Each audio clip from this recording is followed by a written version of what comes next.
pẹ́pẹ́ ṣe kò lè sí náà. Bí ẹ pẹ́pẹ́ ṣe kò lè sí náà ni ìjìmá náà nù. Wọ́n wà pẹ́ tẹ̀síìlù rẹ̀ kọ́ wọ́n ní ṣe kò lè hakíkẹ́tì wọ́n ti ráyẹ̀. Ṣé kò lè hakíkẹ́tì wọ́n ti ráyẹ̀ sí ẹ̀yí? Ìjọba mi bí àdáyé mọ́lá àmọ́dù. Tí gbogbo àwọn olórí eré ní bàbá wa gba bàbá wa fáná àwọn fẹ́sí bẹ́ẹ̀ ni wọ́n wá ké sí bàbá oníwàásí àgbáyé. Ẹ wá sí wáàsí. Àfáà ni wọ́n pé gbogbo ẹni bá fẹ́ dákọ̀ àfáà wa gba bàbá wa ṣẹ́ka fáná tí ò bá fi ṣé kù sí yọ́pàá nígbà tó lọ. Ṣé kò ní hakíkẹ́tì? Wọ́n fẹ́ wọ́n lọ́wọ́ mẹ́wàá. Wọ́n ti ráyẹ̀ sí ẹ̀yí. Fọ̀lìbá máa rò pa ọmọ òwò lẹ́kàmẹ́lá. Mo máa fara balẹ̀ ìṣára mi náà lórí lórí kájú. Àwọn bàbá yìí pẹ̀lẹ́ ni wọ́n àìjọ́ tó lè fún wa. Èmi náà wá gbọ́ ní ẹsẹ̀ àfáà mi wà sí àgbáyé.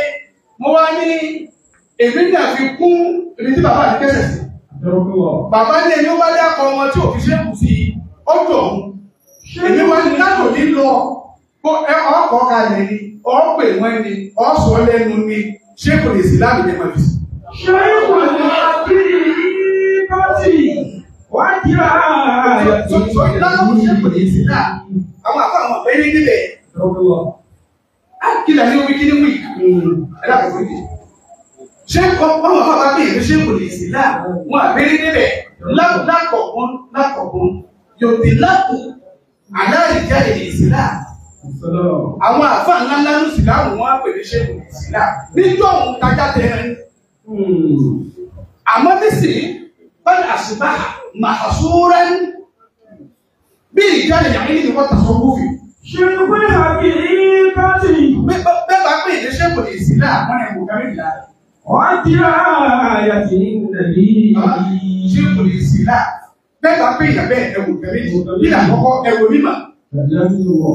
Ìmọ̀ náà ìmọ̀ tí ó sì máa ṣe ìṣèdáàbò ní fàtáwá. Ìmọ̀ tó yẹ ní gbogbo mímọ̀ tó lè sọ lábáwá gẹ́gẹ́. Gbogbo ní ẹ̀pẹ̀ ní ìlàmímọ̀, èwo lò sí lára bàbá.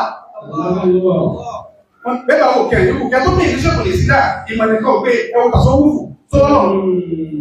Ṣé kò lè hakíkẹ́tì? Ẹwà lọ́wọ́ sí ìrà àwọn tó ti tẹ ṣé kò lè sí láàrin láyé. Ẹ̀lọ́wọ́ wọn níbùdó tẹ́ ìdè yá jáde. Ó dẹ̀ báwọn kan máa ń kílèmù ẹ̀. Èròjà súnfí pọ̀ lára ṣé kò lè sí láàrin tẹ́ níyà ju èròjà ìkàmì lọ. Ìkàmì tó fẹ́ pè wọ́n sí. Èròjà súnfí pọ̀ láyé ìbùdó tẹ́ níyà ju ìkàmì lọ. Káwá ní ṣé kèbọ̀lá yìí lè yá. Táwọn náà gba ṣé kò lè sí láà tí gbogbo ayé sẹ́kọ̀ọ́ wọn kọ́ bàbẹ́. Àwọn wo ayé lọ ní títà lu ayé nínú òde ní ti tó lọ ní kí òun ó káwa wọn kó lòó káwa wọn. Ẹ wò tó ayé ẹ wò sí ayé ta ló tọ́ sí pé ṣé kò lè sí náà àrímọ́ àwọn ọmọ àlà. Ṣé kò lè hakíkẹ́tì? Ó wá gbàgbé ẹgbẹ́ là ẹni ó bá bẹ̀ fún mú gbà bẹ́ẹ̀ mo yọ̀ǹda bàbá wa pòfẹ́sọ̀ mo yọ̀ǹda àfáàní àgbà bàbá wa àgbà nísàlẹ̀ kò gbogbo ẹni ó bá gbà pé ṣé kò lè sí láàrin bàbá wa àfáà ńlá kó dìde.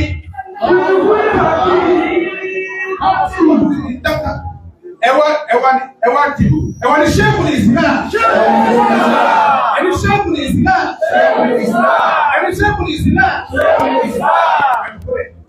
kò lè hakíkẹ́tì? Wọ́n ti ráyẹ̀ sí ẹ̀yí. Ìtàlẹ́ kálíbá ń Fọ̀lìbá máa rò pa ọmọ òwò lẹ́kàmẹ́lá. نويت عنكم إذا تراهم فطورت ظلامها فجزاء فعلك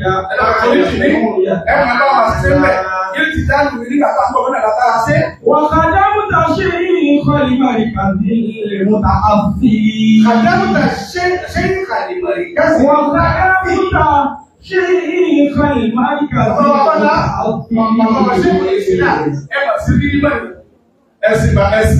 ẹ̀sìn bàbá wọn ṣé kò lè mọ́ríkàsì bàbá bá kékeré tàná ẹ wá sí wọn ẹ̀sìn wọn wákàtí lè mọ̀ yìí ẹ wá sí ní ẹ̀sìn bàbá ẹ̀sìn wọn. máa ń yẹ òkú ìjà la. bẹ́ẹ̀ bá ń bẹ bẹ́ẹ̀ bá sí ẹ̀sìn máa bẹ̀. àwọn tí ó dúró tọ́jà ayé ọlọ́run òní díẹ̀ sábà. àwọn sí ìta ìbàlẹ̀ wọ́n sí Síríkà Alifani Wasi nínú àwọn àkọ́kọ́ tó bá ti wà rẹ̀. Kọ̀dí síríkà. Alifani Wasi. Ìbàlẹ̀ wọ́n sí. Ìdí omi ti bá pàdé ìdí tó sùn pé kọ̀ọ̀dí Alifani Wasi ló wà bẹ́ẹ̀. Hamza ti wá sí. Ẹ̀yin tó láàrin ẹwà làtàsọ́sì ẹ̀làtàsọ́sì ẹ̀yin jẹ́ kájà kí lórí ìrẹ́ sí mẹ́ríkàsì kí mẹ́ríkàsì ó ní ìrẹ́ sàdàdíyà tí ò ní sí dúrúmà. Wọ́n ń dá hátà ṣùgbà ìlàlá. Bàbá ń tẹ̀tẹ̀ lóyọ̀ wá níbi ìṣẹ́gun ìṣẹ́gun. Ayọ̀bá máa wá ní ìdí ọ̀tẹ̀. Bàbá yẹn ilé ẹ̀ sọ̀tẹ̀. Làwọn ọmọ yìí ò fi sọ̀tẹ̀. Ẹ̀kọ́ kan dúró wà nínú náà kìí. Èyí kí ìmọ̀ ìkàsí tí ń bá ń sàpáyé àgàbíyà lọ́dún àwọn aláìmọ̀ kan wọ́n kí ìmọ̀ náà kìí. Èyí kí àgàbíyà tí ń bá ń wọ́dọ̀ ọmọ ìkàsí lọ́dún àwọn aláìmọ̀ kan wọ́n kí ìmọ̀ náà kìí. Àwọn akẹ́sí lè mú àwọn náà kìí láì.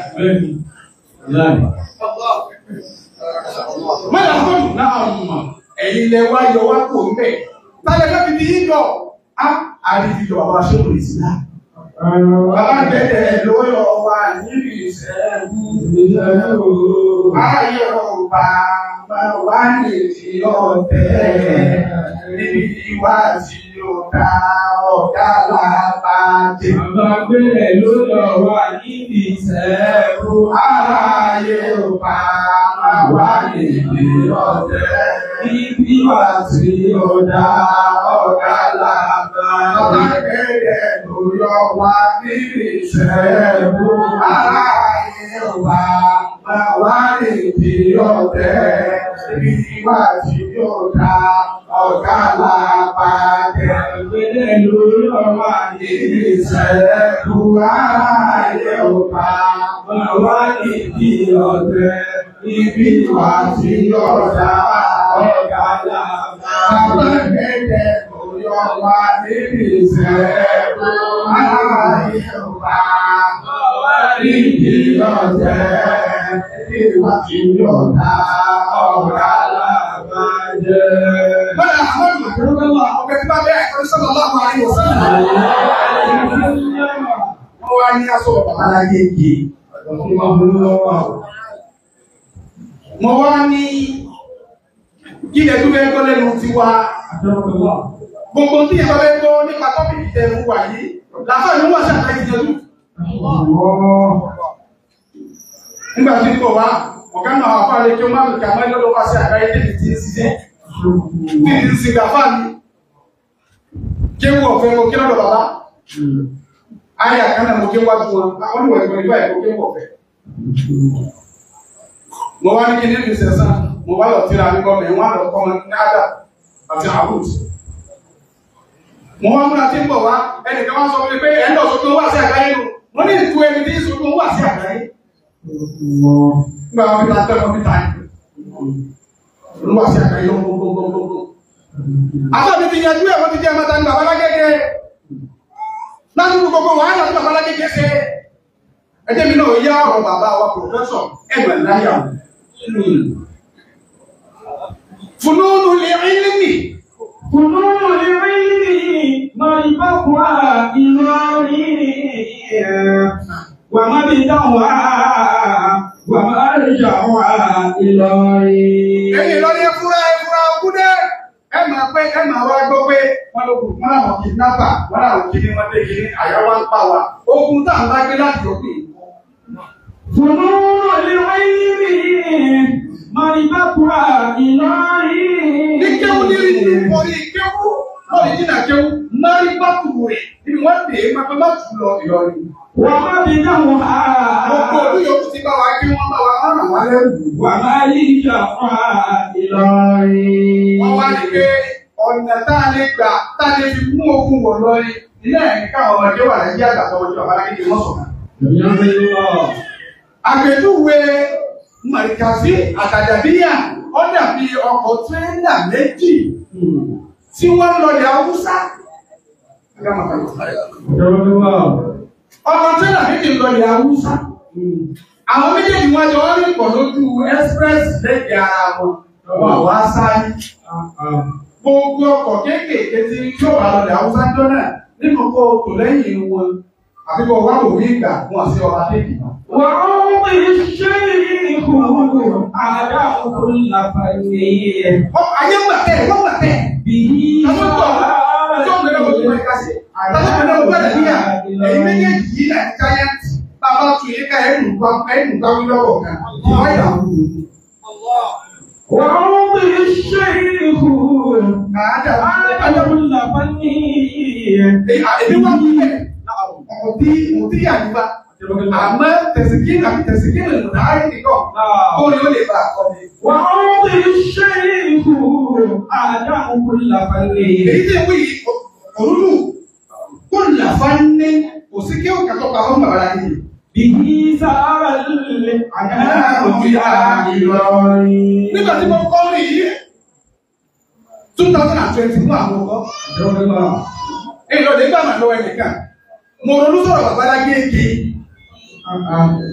táàfà mi ròyìn pé wàhálà tí bàbá yìí sì pọ̀ pọ̀ níjọ́ tí ò sí dictionary lárúbáwá tí ò sí ní mùtàdáwòlì táà lè rí kò sí typewriter kò sí kọ̀ǹpútà kò sí photocopy. bàbá lágéèké wá fọwọ́ dà èyí ò lè ká tó. وعوض الشيخ أعداء كل فني. به سار الأنام إلى إلهي. bó sì ti nínú èyí wá sọ bẹ́ẹ̀ kò sí ti ń dí àfà àti ìbáṣe tíra. لا إله إلا الله. ọba ṣe rí tíra sí ló ṣe sọ̀rọ̀ sí. لا إله إلا الله. ẹ máa gbé àfà tó wà kàbíyè ìjà kàbíyè rẹ nì ìtì túmọ̀ sí kó ti wo tíra ọkọ̀ gbẹgbẹ́ ẹ̀rọ. àwọn àfà àti èlò òfin tí ò jẹ́ mọ́ àwọn tó ti wá wọn ò ní wàsá ìlú. bàbá lágége wá mú tíra wọn wá mú kan abala mẹ́ta ẹ̀lọ́ kó sómẹ báyìí káwọn àfà ń wọlé wá sí. ألا هو دعوة التعيين حقا. bí wọ́n ti fẹ́ láwọn tíra náà tí wọ́n ti fẹ́ rí tíra ní bàbá lágége pàdé ẹ̀ sáàbù tí ò sí kọ́pì rí ìmọ̀ wọ́n wá yọ wọ́n wá sí ìdíkan tó dáa wọ́n wá yọ ẹsẹ̀ ní mẹ́ta kẹ́lẹ̀ wọ́n kò jọ wọ́n jọ bí táwọn àpò ní rí ọyẹ ẹ̀kọ́ jọ ẹ̀sọ́ ní ẹ̀kọ́ wọ́n máa dẹ́fà wá àlùfà wá kí o sá ẹ̀tọ́ àwọn àgbàlagbà tó ń wò tún rí ké bọ̀rọ̀ wá kí o sá kíta àbáyé ẹ̀pẹ́ ó bá ti pè é ẹ̀sá kéwú. أضاف إلى تأليف إلهي. kí ni mo fẹ́ sọ pa àbáláyé mi tí èmi sọ. mo wá sí tíra alhamdulillah fáwọn ìyókù mi ní àlùmáàlù tàbí ẹ̀yẹ àárẹ̀. níbi táwa ti jẹ kéwú lẹ́nu táà olúwa sí àgbáyé òdìkà kò sí kéwú pé gbogbo ẹ̀ṣẹ̀ ló lẹ́sẹ̀ ìgbàgbáyé wà pé kò yá kiri gbogbo ẹ̀ṣẹ̀ wọ́n ìbínú tó bá fẹ́ ní ìpàdé ojú bàbá wà sí àgbáyé sáà sí kéwú pé wọ́n máa fọwọ́ gbẹ orí ní ìsìnkú wọ́n máa fẹ́ ọ̀tẹ̀ ọ̀dọ́ wọn láti lọ́pẹ́ àṣedáàdì ọ̀dẹ̀ ìyá ń fún sẹ́dà. أدام كعبة التعليم حقا. أضاف إلى تأليف إلهي. babalágége wa kọ síra. bàbá yìí kankan kí lára babalágége ẹja kí síra wọn. ní fi sọ lọ́dọ̀ bàbá wa Àgbàsánú Ṣéhù nígbà wọn tó ń dòkó ìkàlẹ̀. wọ́n wá pè mí wọ́n pè àfáwà kàmẹ́ta sí wọn. wọ́n ní kéde wọn wáyé babalágége wọ́n ní ká àfáwà náà wáyé àlájá àgbà. àfáwà náà wá bẹ̀rẹ̀. wọ́n wá ní ìkàlẹ̀ ìjà wọn nìkan sí lòdù. ẹ̀rọ ẹ̀kọ́ ní jìnnì ẹni ló bá ní tí ó gbẹ̀rù sí àìkú gbẹ̀rù sọ̀n. bẹ́ẹ̀ bá pè ní tọ́lú ìmọ̀ kò ní má sì wá sí láyé. ọmọ ẹ̀rọ kan bẹ̀rẹ̀ gbà ní ẹjẹ́ nífẹ̀ẹ́ ara wa èyí ṣe tí wọ́n pè mẹ̀ríkà sí wọn wá sọ̀rọ̀ àlájẹ́ àgbà tí ò ní ìgbà bí ìbílẹ̀ ìfọ̀kà sí àbáyé. lóòótọ́ ṣùgbọ́n fún wa ni mú mẹ́ ní fi ṣàkàsọ dìrásà rẹ̀ wá fi tiẹ̀ kún sówó orí ìyàrá àlájẹ́ àgbà ni. ẹ̀rọ àgbóyè gbogbo tí ìwé ìkéṣe kí náà yẹ́ta òkú ní ọ̀rọ̀ kí ló rí bẹ́ẹ̀ yóò mọ̀ sọ̀rọ̀ àwọn alájẹ́ àgbà tí ó dàbí bí àwọn alájẹ́ kiri lọ́rọ̀ yìí ẹ̀yìn orí kẹ̀kẹ́ lára wọn mo dákẹ́ bẹ́ẹ̀ nípa rí kẹ́kẹ́ sí fún mi mo fẹ́ jùmọ́ ilẹ̀. وعلم بأن الأعلام جودا. bàbá alájẹ́ jẹ́ fún àwọn àlá Kò sí ìdáhùn nínú wọn tí ò jókè láyé rẹ̀. Tàlẹ́ fẹ́ máa wí ẹjọ́ ti jà kúrò gbogbo àwọn tí ẹ̀ ní ìfá àrí babalájẹ́ yìí wọn. Ìlà òsì ìdílé àwọn ìlú lẹ́fẹ́ sọ. Àgbàlá kẹ̀mẹ́ wí lẹ́fẹ́ sọ. Òkè kọ̀ọ̀kan òkè bàbá kẹ̀jú wí òkè nígbà àrí babalájẹ́ yìí. Ìlà òsì ìdílé àwọn àgbọ̀ ti ṣe é sí náà. وأسس مركز التعليم مجدا لكي تحيا عقول الوطني. Àwọn ẹ̀ṣẹ́ àti ọ̀pọ̀ wá ń kó ọ̀rọ̀ ni. Wọ́n ń kó pé orí náà kọ̀ ní àwọn sí tó mẹ́. Nítorí ìṣẹ́fí àmì àkọ́kọ́ tí wọ́n lòrì àkọ́kọ́ àyàwó àkíyèsí màtúmà àwọn nọ́mbà sọ háàrẹ̀. وأسس مركز التعليم مجدا. Wá sí kí bàbá Nàìjíríà bàbá sí i. Mo gbọ́ lẹ́nu àfáà ló wà sí àgbẹ̀. Babaláyé yóò pé ọ̀tá èmi mo lóòtù. Babaláyé yìí ìlú tó tàbí àgbà. Wọ́n ti fi hàn. Nígbà táyé ká máa rò pé bóò ni babaláyé yìí ti jẹ́ sàlàjì àgbà. Bàbá ní sẹ́ni gbogbo àwọn àtà ń lo ayé lọ́wọ́ yìí. Eléyìí gbogbo wa àjà. Wọ́n wá ṣètìlà. Wọ́n wá ní àwọn àfáà lọrin tọ́pà kọ́ọ̀t.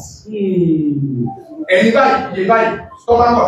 Ẹ̀yin báyìí tọ́pà kọ̀ yìí. Wọ́n wá ní tọ́pà kọ̀ lọ́wọ́ bí i à. Wọ́n wá ní ráàsù tọ́pà kásẹ̀ láàrin àìsí. Ẹ̀rọ ìgbòho ní kìnnìkan àkàtì àyè wa. Làwọn olùdúmí àti wọ́n fi máa yìí dẹ̀. Ráàsù tọ́pà kásẹ̀ láàrin àìsí. Wọ́n ní bàbá àti àgbà òun eléyìí àwọn àfáà tó wá ní tọ́pà kọ̀ lábí à. Tí bàbá láti kéde bẹ́ẹ̀ wọn. Ẹnì kò tí wọ́n o. Wọ́n àti wọ́n kẹ́kọ̀ọ́ òsì wọ́n o. Ìfẹ́ bàbá yìí ni pé bàbá yìí olólùfẹ́. Nígbà táwọn èèyàn rẹ̀ máa fẹ́ alájẹ́ àgbà yìí ó sì máa ṣe wáyé èé kọrin. Ṣé bẹ́ẹ̀ ni how to share okay versification in Arabic? Versification in Arabic is a very difficult, big task. Ìfẹ́ sọ pé big difficult nítorí tó ń pè ní àjẹmáyà ọ̀dà. Ẹgbẹ́ kejì tó lágbá ẹgbẹ́ tó ń pè ní ìfẹ́. Wọ́n gbọ́dọ̀ fún torí pé wọ́n òfin dè pé adjective of quality yìí bá ṣáájú adjective of size. Ẹni bá máa kí ó ní ìmọ̀wé. Ẹni tó kéré ní àfáà yìí. Wà sí ilé. Ọlọ́pàá jẹ́ àwọn àkúwà sí àkàyé.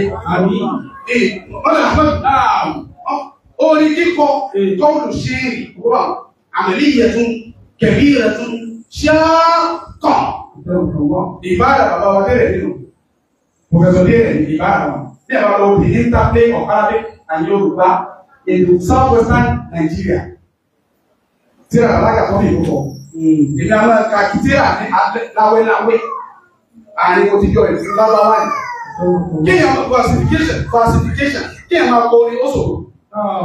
Wọ́n wá pé a ti lọ ayé níbi pé ní Yorùbá ti máa kọ́ ayé òkú òdìrí mà. Ìtìjú ló ṣèlérí àdá kọ́ ni. Ó ṣe pé ìdí bàbá náà sí ìdá kan wọ́n là kó orí jẹ́. Ẹ̀yìn là kó orí jẹ́ ní ẹ̀kọ́ wa lórí. Wọ́n là Ahmed náà wọ́n wá pé bàbá náà jáde kọrin bàbá náà kékeré ní ó wọ́n bàbá wa kọ́ kalẹ̀ pé kọ́ ó lè máa yẹ yí o. Dìfáàn wà dáwùdàn àìṣe ìkàlá ìdí. Ẹ wá iná sọ̀tọ̀ kó sọ̀tọ̀ bàbá yẹn o. Kí ló dé? Wọ́n ní káàdà Sheikh Muhammad Kamaluddin yaqulu al-ash'ara walakinahu shadidu al-hirsi 'alayha wa kana yaktubuha li'alla yaqa'a fi an-nuqad al-jahili. Wọ́n wá ní tàrílù kan mú wá ní pé ìdítàrà jẹ́ òfin jẹ́ kó ní wọ́n hàn ta púpọ̀. Òun ni pé bàbá ń páyà kí wọ́n má kó sọ́wọ́ àwọn onínákílù ní Ìlọrí.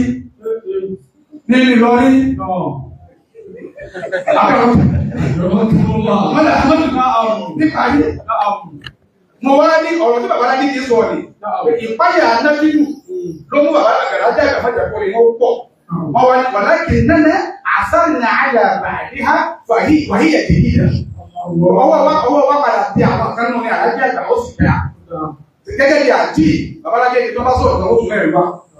Ó lè gbẹ́lá ẹ̀dá àjí ìbò kan sọ̀rọ̀ lásán. ìtẹ́yìn wà sí òsì lé àwọn wà sí ọ̀dọ́ kò ní tẹ̀lé nílá káyìí ọmọ sọ̀rọ̀ níbẹ̀ ọ̀rọ̀ wọ́n sì máa ọmọ ìjà ààrẹ tó máa wá sí nígbà tẹ̀ lọ sẹ́tẹ̀ lọ akájá èyí tó nílà bá wí sáà máa bẹ̀rẹ̀ nípa yìí ti fẹ́ tó méjì ìjẹ́ ìpàkọ́ ní wọ́n sí àgbáyé wọ́n wá sí àgbáyé bá sọ̀rọ̀ nípa yìí bí 225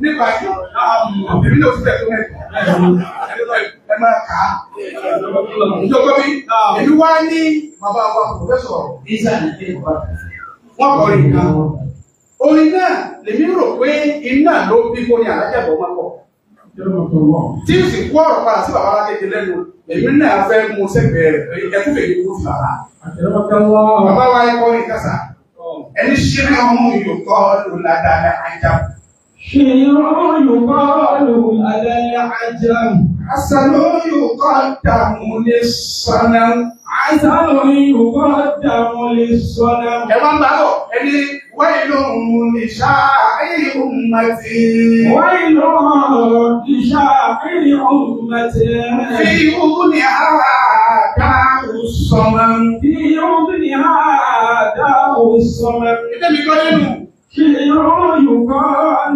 بدل العجم ولذا يبقى قالوا أنه العجم أما كيف أصدر الله وتمسك عسل يقدم للصنم wọ́n yẹ kí ẹ pín oyin kan kí ẹ wá gbé lọ lọ́sà lámùrùn fún bàbá mi o ó wá da oyin lé ọ̀sà ọmọ igi oyin bẹ́ẹ̀ ni kéwù tá a kọ́ tó dùn mọ̀nàmọ́ná àwọn agbèrè ọ̀dọ́ lọ́sẹ̀ àwọn akàtà lè ní nǹkan jẹ ní ọgọ́ yìí.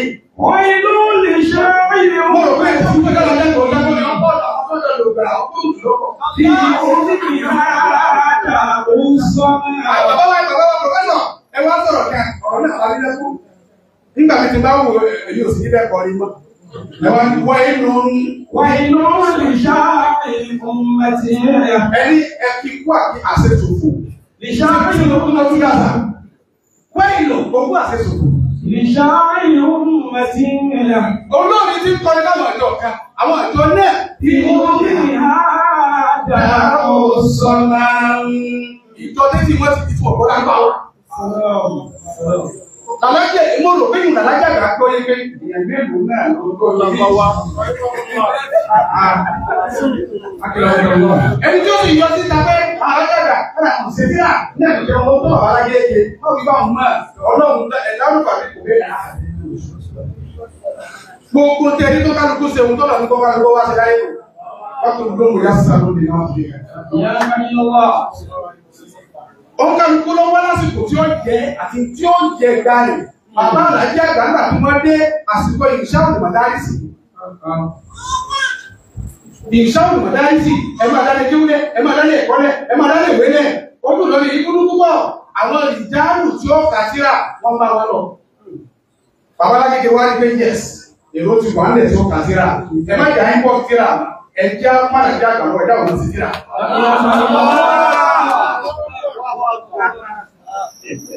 Ẹwà ní wá, àwọn kan àwọn ọlọ́tẹ̀ tọ́lá tí bàbá wà sí àgbáyé ní ẹni tó pé ọ̀tẹ̀ yìí wà ní wọn àwọn mọ̀.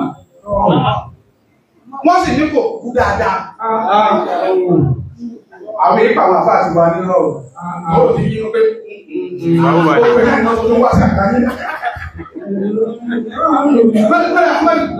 Bàbá náà mọ̀ ń tọ̀. Wọ́n sì ní kọjá kò kú dáadáa. Àwọn náà wọ́n wá lọ bá gbà alájí àgbà bàbá kí ló dé. Ẹ̀yin ò ṣe tíra ní alájí àgbà ní sórí ẹ̀jẹ̀ káyì àdámọ̀ lẹ́nu wọn ní o ẹ̀jẹ̀ káyì àdámọ̀ máa ṣe é wọ́n bá ti ṣe èyí náà mo ṣe é nísìnyí bí bá gbé ta tíra kíkọ èyí náà lẹ́tọ́ pé bínú ẹ̀ ní mo fẹ́ tu lọ́jà ní ní bàbá mi jáde sí gbogbo ayé pé àwọn tí ìrà rẹ̀ tó sì ṣe kò ṣe ní mú sí kò ṣe ní mú sí kò ṣe sí. Ẹjọ́ bàbá ọlọ́wọ́ pé ẹ bá sì fẹ́ àgbẹ̀sẹ̀ nígbà. Fúnni náà bá ní ti rí nì. Aláwọ̀ ìlú ìlà ọ̀rẹ́ ìṣòfò wà kan. Aláwọ̀ ìlú ìlà قومي شكوفكم فإنها إن عبدت لا تصفق يا قومنا لا تصفقوا يدعو وحدها يا قومنا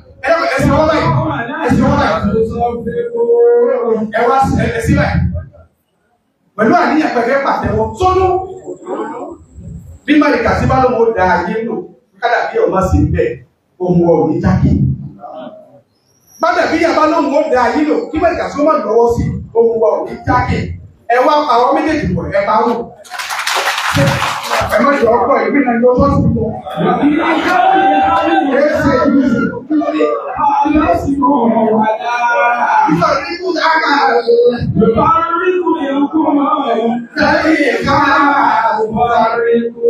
ẹ̀dọ́kùn tá a bá ti wá fọwọ́ wẹ̀wọ́ ohun wọ́n wà jáde yẹ́dùn wá àdà aláàbùsọ̀ ọ̀sánàmà ẹ̀yọ́.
Àwọn tí a bàbá wa olùrẹ́wà sí Dr. Brazil tata wọ́n ní pẹ̀lú ẹgbẹ́ òkèrè tí ṣe tẹ́ta ọdún náírà tí àwọn ìṣọ̀pá ti rúrú ṣe láti lè dáadáa. Wọ́n ní ọlọ́pọ̀ fún àgbàkà sí ọlọ́dún Muhammad. Wọ́n ti dáadáa.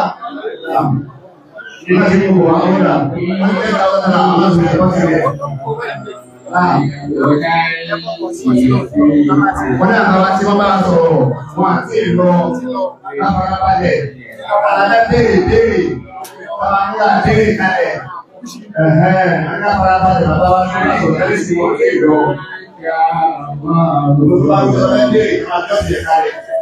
kí microphone kò tó máa lọ bàbá láti yára ó wáyé lóògùn àwọn yàrá fáwọn bàbá wa àtàkọ̀ wọ́n ní kẹ́kọ̀ọ́ wa gbà bẹ́ẹ̀ láàrin lọ́wọ́ àkárí fẹ́. Kátó wọ̀ lọ bàbá wa ẹ̀ṣẹ́ ìgbìmọ̀ ti sàlẹ̀ kù. Kátó wọ̀ lọ́dọ̀ wọn, á bẹ àbá wa Mahmoud Yahya Adam Dani láti bá wa sọ̀rọ̀ lórí ọ̀rọ̀ tí bàbá láti ṣe ìkọ́ lórí ọ̀rọ̀ tí bàbá wa Kọ̀síyà lórí ọ̀rọ̀ tí bàbá wa Abdulaziz Àtàkàwé sọ. Látọ̀dọ̀ báyìí àbẹ̀rẹ̀ wa sàlẹ̀ kù tó sílẹ̀. فزد يا ربي تتويلا لعمر شيخ الفلا بجاه المصطفى المولى بما نزلت تنزيلا بابا وشيخ الفلا إيمانه تفريق أسيري بكونيف aláàbíàtì wà dúpẹ́ ọba tó tọ́jú wa yóò bẹ̀rẹ̀ tó báyọ̀ tọ́jú wa. Al-Qur'an ayatun min ayatillah lillahi darru sana'i khattahu qamarun ala sama'i adibin فصه القدر سألت عن شيخنا الأدبي فكيل ألا سليل لدي معتبر أصبو إلى كبلة الإرفان آدمنا من ذا اليلون أتى البرهان والغبر خبر عن عبقري ومنفتين أولين لبكين في ذي إيران هو الخريج والمهر حفيظ موسى كمال الدين الأدبي محمد بن حبيب الله مصطفى أعجوبة من أعاجيب الزمان ولو تسائل الدهر عنه بوعا الأثر أعجوبة حمل القرآن من صغر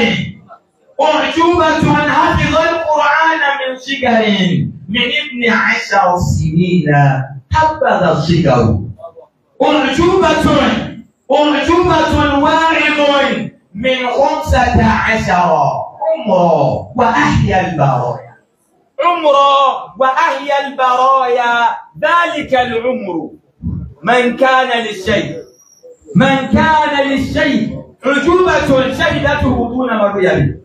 عجوبة شهدته دون مرئي نيجيريا ثم أفريقيا والمصر أو القطر من جاءه القوم شيخ كمال الدين الأدبي من جاءه القوم يستشقى لبضتهم وباستجابته يهمل لهم مطر من لا نظير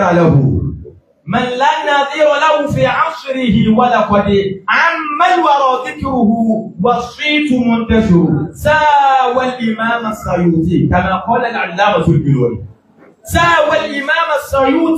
وابن تيمية وشافعي في النضوج هم اشتهروا كم معهد العلم أو جمعية رفعت أيديه والناس يأتون وهم شكروا مكمل العقل لكن ليس صاحبه كم من تلاميذه نجباهم ظهروا وفي الفصاحة سحبان وفي الحكم لقمان والصبر سيماه هو العطر له المفاخر لكن ليس مفتكرا وأنبت الثمر ما لا ينبت الشجر لا تشربوا أيها الطلاب لا تشربوا لا تصدوا منهما ضللا فالله زانهما بالخير يا نفروا مركزي بالأدب يوم ينوى Ìlọrin lọ́lọ́run fún ní bàbá méjèèjì bí kí a ṣe ṣẹlẹ̀ yìí. Àwọn àdúkà wọn ń dùnà ọlọ́run lọ́rùn wa. Ọjà bò bá kéwu ládàbí àlórí lókè. Bó sì ké máa rí kàzí ọ àdàbí àlówà. Bó sì ké máa kó lòró. Ìlọrin ló kí ẹ wọ. Bó sì ké máa kó lòró. Ìlọrin lọ́wọ́. Àwọn ni a gbé fún àpò àwọn Mahmoud Adamasadi Yaya lọ́dá ìpẹ́ ọlọ́pàá ikú wọ̀nyí ọlọ́dẹ̀mọ́lọ́dọ̀ ọlọ́run ọlá agbára rẹ̀. Nísìnyí àmọ́ lọ́dọ̀ bàbá